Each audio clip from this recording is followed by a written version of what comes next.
दोस्तों नमस्कार, मैं अशोक धरिया। आज अपनी माँ के ऊपर एक भजन आप लोगों के सामने भेजूंगा। मेरी माँ जो कि इस दुनिया में नहीं है, आज अचानक उनकी याद आई तो मैं सोचा अपनी माँ के लिए एक प्यारा सा भजन गाऊं। और दोस्तों, माँ की कदर वही आदमी जानता है जिसके पास माँ नहीं होती है। तो आइए अपनी माँ के लिए एक छोटी सी भजन। हो जग में माई बिना के हुए, हो जग में माई बिना के हुए, सहाय ना होई हो, सहाय ना होई। केहू के तनो दुलारी बाकी माई ना होई, केहू के तनो दुलारी बाकी माई ना होई। जग में माई बिना के हुए सहाय ना होई, केहू के तनो दुलारी बाकी माई ना होई, केहू के तनो दुलारी बाकी माई ना होई।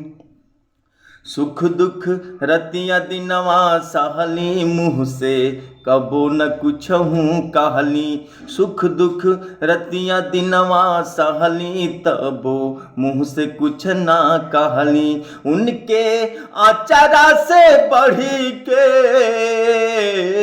उनके आचारा से बढ़ के, रजाई ना होई हो, रजाई ना होई। केहू के तनो दुलारी बाकी माई ना होई, केहू के तनो दुलारी बाकी माई ना होई। जग में माई बिना के हुए, हो जग में माई बिना के हुए, सहाय ना होई हो, सहाय ना होई।